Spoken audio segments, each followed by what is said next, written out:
ते मम कृत अपमाना, कट्यं तब सिर कठिन कृपाना। नाही त सपति मानु मम वाणी, समुख हो तो न जीवन हानि।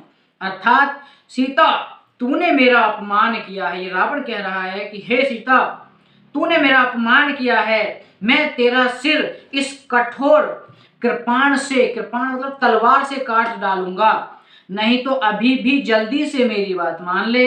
हे समुखी, नहीं तो जीवन से हाथ धोना पड़ेगा। अब रावण सीता को मारने को बोलता है कि तूने मुझे मुझे जुगनू कहा और श्री राम को तूने सूर्य कहा।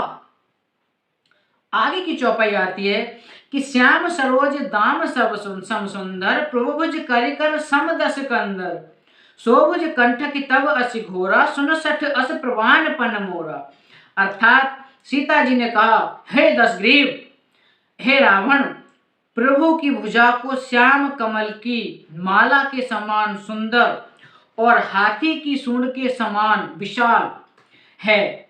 उनकी जो भुजाएं हैं वो श्याम कमल की माला के समान और हाथी के सूंड के समान विशाल। या तो वह भुजा ही मेरे कंठ में पड़ेगी या फिर भयानक तलवार ही। वो कह रही है कि या तो उनकी जो भुजाएं हैं वही मेरी गर्दन पर पड़ेंगी, कंठ पर पड़ेंगी, नहीं तो तेरी ये तलवार रेशट सुन, यही मेरा प्रण है। सीता जी कहते हैं कि मेरा भी प्रण है, या तो श्री रघुनाथ जी के हाथ मेरी बाहों में, उनके मेरे गले में आएंगे, नहीं तो तेरी तलवार आएगी। आगे की चौपाई है, चंद्रहास हर मम परितापम, रघुपति विरह अनल संजातम, शीतल निशित बहस बरधारा, कह सीता हर मम दुख भारा। अर्थात सीता जी कहती है कि हे चंद्रहास तलवार को, श्री रघुनाथ जी के विरह की अग्नि से उत्पन्न मेरी बड़ी भारी जलन को तू हर ले। हे तलवार, तू शीतल तीव्र और श्रेष्ठ धारा बहाती है, अर्थात तेरी धारा ठंडी और तेज है, तू मेरे दुख के बोझ को हर ले। आगे की चौपाई आती है, स्वत वचन पुनि मान न धावा, मैं त नया कहीं नीति बुझावा, कैसी सकल निश्चर ही बुलाई, सीता ही बहुविधि त्रास समुझाई। अर्थात सीता जी के ये वचन सुनते ही रावण सीता जी को मारने दौड़ा। तब मैं दानव की पुत्री जो मंदोदरी थी, वो मैं दानव की पुत्री थी, सोचिए, नीति कहकर उसे समझाती है। मैं दानव की पुत्री मंदोदरी रावण को समझाती है कि मैं तुम्हें एक नीति बताती हूँ। तब रावण ने सब राक्षसियों को बुलाकर कहा कि जाकर सीता को बहुत प्रकार से भय दिखलाओ। कहते हैं ना कि सीता ही बहुविधि त्रास समुझाई, तो ये उन्हें क्या है कि भय दिखलाओ। अगली चौपाई है, मास दिवस में वो कहा न माना, तो मैं मारब काढ़ी कृपाना। अर्थात यदि महीने भर में यह कहा न माने तो मैं इसे तलवार से मार डालूंगा। ये रावण कहता है कि मैं तलवार से सीता को मार डालूंगा अगर एक महीने में इसने मेरी बात नहीं मानी। आगे का जो दोहा है, 10वां दोहा हम पूरा करेंगे। भवन गयो दस कंधर, यहाँ पिशाचन वृंद, सीता ही त्रास दिखा वहीं धरे रूप बहुमंद। बोलिए सियावर राम जय जय राम, मेरे प्रभु राम करो कल्याण। अर्थात 10वें दोहा का अर्थ है कि रावण यह कहकर घर चला गया, यहाँ राक्षसियों के समूह बहुत से बुरे रूप धरकर सीता को भय दिखलाने लगे। 10वां दोहा पूरा हो गया है। अब हम चलते हैं 11वें दोहे की तरफ। 11वां दोहा जो आता है उससे पहले की चौपाई है, 10वें दोहा के बाद की चौपाई शुरू करते हैं। त्रिजटा नाम राक्षसी एका, रामचरण रति निपुण विवेका, सब हो बोली सुनाए सी सपना, सीता ही से ही करो हित अपना।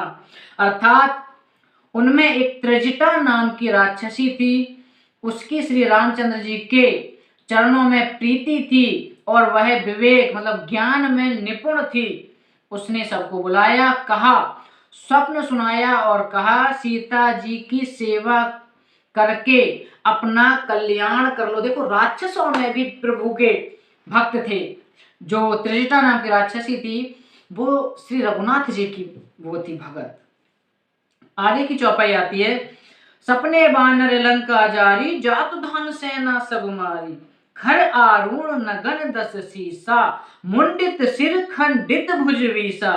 अर्थात स्वप्न में मैंने देखा है, ये राक्षसी बोल रही है त्रिजटा कि मैंने सपने में देखा है कि एक बानर ने आके लंका जला दी। देखिए प्रभु की क्या लीला है कि उसको सपना दिखा दिया पहले ही त्रिजटा नाम के राक्षसी को कि एक बानर आएगा और लंका जला देगा, और ये वो बता भी रही है सबको। राक्षसों की सारी सेना मार डाली गई। जब लंका जल गई तो राक्षसों की सारी सेना मार डाली गई। रावण नंगा है और गधे पर सवार है, उसके सिर मुड़े हुआ है, उसका जो सिर है वो मुड़ा हुआ है, 20 भुजाएं कटी हुई हैं। देखिए ये सपना देखा त्रिजटा ने। आगे की जो चौपाई है वो कुछ इस तरह से, एहि दिशो दक्षिण दिश जाई, लंका मनहु विभीषण पाई, नगर फिरी रघुबीर दुहाई, तब प्रभु सीता बोली पठाई। अर्थात इस प्रकार से वह दक्षिण यमपुरी की दिशाओं को जा रहा है और मानो लंका विभीषण ने पाई है। ये प्रभु ने उस त्रिजटा को पहले ही सपने में दिखा दिया कि लंका जल गई, सारे राक्षस मर गए, विभीषण जो है वो लंका पर राज करेगा। लंका मनो विभीषण पाई और नगर में श्री रघुनाथ जी की दुहाई फिर गई। तब प्रभु ने सीता जी को बुला भेजा। अब देखिए आगे की चौपाई क्या आती है। यह सपना में कहम पुकारी, हो है सत्य गए दिन चारी, तासु बचन सुनते सब डरी, जनक सुता के चरण ही पैरी। अर्थात मैं पुकार कर कहती हूँ या निश्चय के साथ कहती हूँ कि यह सपना 4 दिन में पूरा हो जाएगा, अर्थात कुछ दिनों के बाद सत्य हो जाएगा। उसके वचन सुनकर वे सब राक्षसियां डर गई और जानकी जी के चरणों पर गिर गई। जनक सुता के चरण ही पर, इसका मतलब है कि जानकी जी के चरणों में गिर गई। 11वें दोहे की तरफ अब हम बढ़ रहे हैं। 11वां दोहा पूरा करते हैं। जहां तहां गई सकल तब, सीता कर मन सोच, मास दिवस बीते मोहि, मारे ही निश्चर पोच। सियावर राम जय जय राम, मेरे प्रभु राम करो कल्याण। अर्थात 11वें दोहे का अर्थ है, तब वे सब जहां तहां चली गई। सीता जी मन में सोच करने लगी कि 1 महीना बीत जाने पर नीच राक्षस रावण मुझे मार डालेगा। सीता जी ये सोच रही हैं कि जैसे ही 1 दिवस बीतेगा कि मास दिवस बीते मोहि, मारे ही निश्चर पोच, कि 1 महीना बीतने के बाद ये राक्षस मुझे मार डालेगा, रावण मुझे मार डालेगा। यहाँ पर हम लोगों ने 11वां दोहा पूरा कर लिया है। बोलिए सियावर रामचंद्र की जय।